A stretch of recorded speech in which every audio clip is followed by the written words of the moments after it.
Hello Tanzania, hello Afrika Mashariki. Bwana, kuna kauli inasema soka letu kivyetu vyetu. Mengi yanaendelea kuhusiana na dabi ya Kariakoo, lakini kubwa zaidi katika press ambayo Ali Shabani Kamwe alizungumza na wanahabari, katika vitu ambavyo vilistaajabisha wengi ni ile taarifa ya kwamba tayari mpaka hivi sasa hakuna malipo yoyote yaliyofanywa kwa mshindi wa kombe la CRDB.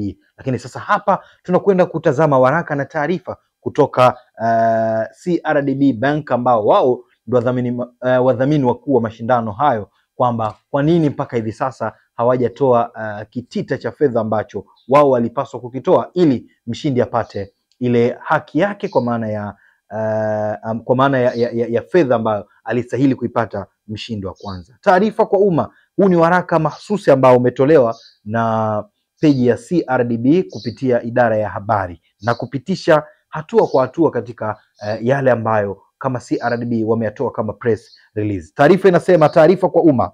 Benki ya CRDB inapenda kutoa ufafanuzi wa madai yaliyotolewa na msemaji wa klabu ya Yanga katika mkutano wake na wanahabari uliofanyika tarehe 9 Juni 2025 katika makao makuu ya klabu hiyo. Katika mkutano huo, msemaji wa klabu hiyo alinukuliwa akitoa taarifa kwa shirikisho la mpira wa miguu yani TFF na kwetu, kwa maana wao kama wadhamini wakuu wa mashindano ya kombe la shirikisho na benki ya CRDB, kuwa klabu ya Yanga haitocheza fainali ya mashindano haya msimu huu kama hawatolipwa fedha za ubingwa wa msimu uliopita. Hii ni paragrafu ya kwanza. Paragrafu ya pili inasema: tungependa kufahamisha umma na wadau wote wa soka kuwa benki ya CRDB ni taasisi yenye kuzingatia weledi na kanuni na taratibu.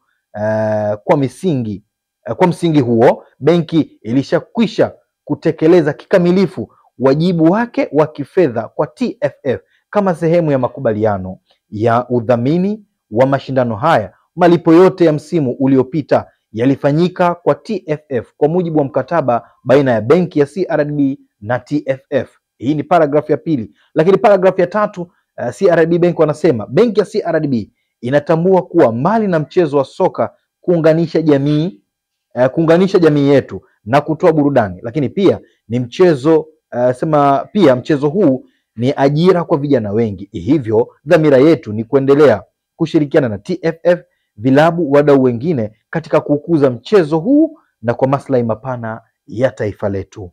Imetolewa na idara ya habari na uhusiano kwa umma, benki ya CRDB, Juni 10, 2025. Waraka huu una maswali mengi ya kujiuliza kichwani.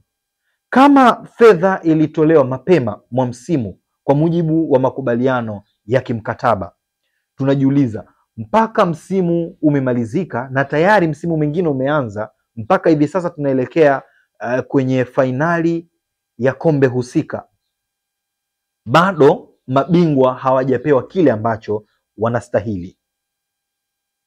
Je, TFF pamoja na waendesha mashindano haya wana dhamira gani na soka la Tanzania? Hili ni swali la kwanza. Lakini je, tunajiuliza fedha iliyotolewa, kwa maana ya fedha ambayo ilielekezwa TFF ili bingwa apatikane na apewe kile kitita ambacho alistahili kupewa kwa maana ya mshindi wa kwanza, haijatolewa mpaka hivi sasa.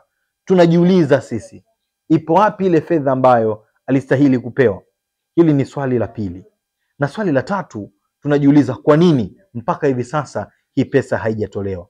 Nini hasa TFF wanakitegemea kutokea kwa vilabu ambavyo vinashiriki michuano hii? Kama tunavyofahamu, vilabu vyetu bado havijakuwa na soko kubwa kwenye kucollect fedha kwenye mechanize, na maanisha bado hawana mauzo ya jezi ya kufanya kwamba msimu mzima timu ikajiendesha kupitia mauzo ya jezi. Bado timu hazina gate collection ambazo zipo na zinaiweza kuiendesha timu kwenye kuiendesha timu kwa maana ya usajili na baadhi ya vitu vingine. Bado timu zetu zinategemea zaidi udhamini ambao wao wanatumia kama wadhamini, kwa maana wadhamini wakuu na baadhi ya wadhamini wadogo wadogo. Bado tunategemea fedha za ubingwa ambazo timu shiriki inaipata kutokea kwenye fedha hizo. TFF wao kama chombo ambacho kinasimamia mpira huu, tunajiuliza nini hasa wanakifanya au wanakitegemea kwenye maendeleo ya soka hili? Haya ni maswali moja kwa moja kwako Wallace Karia. Je, wewe una dhamira gani na soka la Tanzania? Kupitia hiki tunapata maswali mengi zaidi. Pengine Yanga wapo sahihi kwenye kile ambacho wanakidai, baadhi ya viongozi waondoke pale ili kuleta maslahi mapana ya soka la Tanzania. Naitwa Rashid Mchome, the heavyweight champion.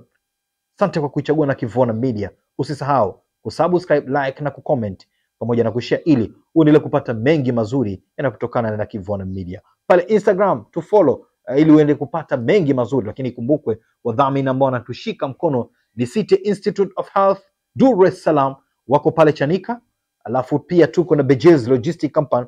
Hii ni kampuni ya kusafirisha mizigo kutoka bandarini kuletea wewe mfanya biashara popote pale ulipo. Tuko pia na Kilimanjaro Institute of Health Dar es Salaam, ikiwa ni chuo bora kilichopo Goba. Shuka kituo cha uyoga alafu utakiona chuo hiki. Hii ni News Sport ya Nakivona Media, mpaka wakati mwingine tena. Ciao.